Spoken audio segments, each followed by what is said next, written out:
Ağlıya-ağlıya gəldik, gülə-gülə də qayıdırıq. Bu sözlər indi hər bir Kəlbəcərlinin dilinin əzbəri olub. Gülə-gülə qayıdırıq.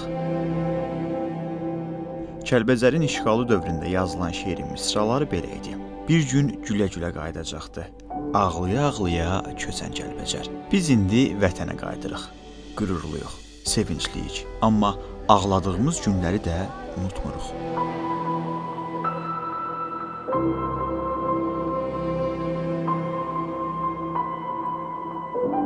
Dikkat! 10 saat vaxt veririk sizə.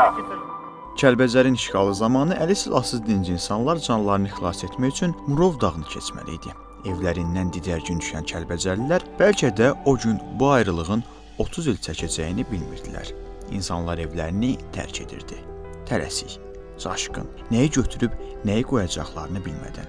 Kimi qapını kilidlədi, o ümidlə ki, geri qayıdacaq. Kimi isə heç arxaya baxmağa belə macal tapmadı.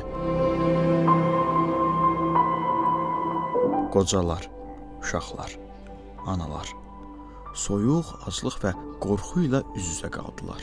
Qarla örtülmüş keçidlər həyatla ölüm arasında sərhədə çevrildi. O yollarla gedənlər təkcə evlərini yox, xatirələrini, uşaqlıqlarını, bütöv bir həyatı arxada qoyurdular.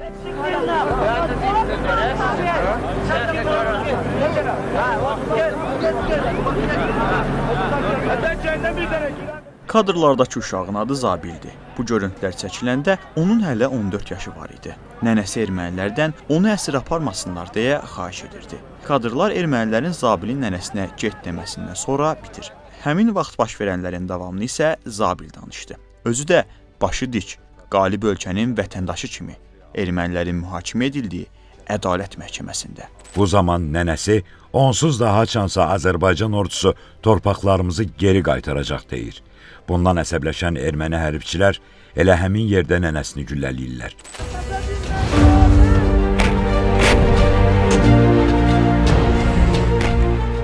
25 noyabr 2020-ci il Kəlbəcərin işğaldan azad olunduğu gün kimi tarixə düşdü. Onlar Kəlbəcəri tərk etdikdə hər şeyi yandırıb, dağıdıb, söküb getdilər. Biz isə Kəlbəcərə qayıtdıq. Tikdik, qurduq, dilçətdik, can verdik bu torpaqlara.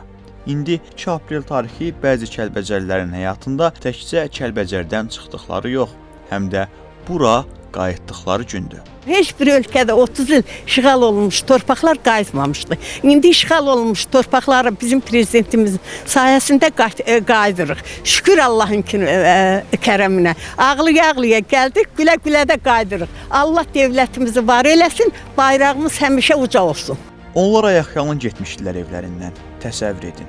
Evdən çıxanda ayağınıza ayaqqabı geyinməyə belə macal tapmırsınız. Kəlbəcərlilərin evlərini necə tərk etdiklərindən biz 30 ildən çoxdur ki danışırıq. Gəlin indi onların qayıtmaqlarını izləyək. Rəngli bayrağımla məsud yaşa.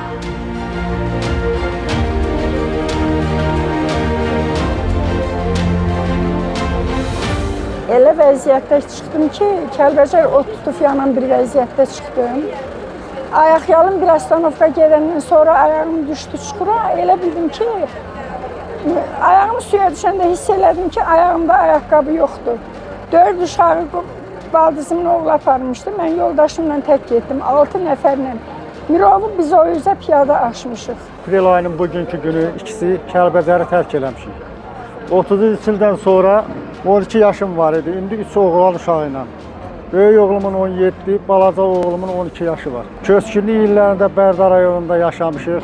Qohum evində, kiralarda. İndi Allah Ali Baş Komandanımızın canı sağ eləsin. Allah şəhidlərimizə rəhmət eləsin. Onların sayəsində bugün elimizdə, obamızda, öz yurdumuzda gözəl mənzillərlə təmin olunmuşuq.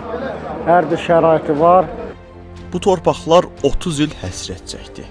30 il yol gözlədi. İndi isə o yolların sonu doğma yurda çıxır. Ağrı ilə başlayan bir hekayə qürurla davam edir. Bu qayıdış sadəcə bir köç deyil, ədalətin təntənəsidir.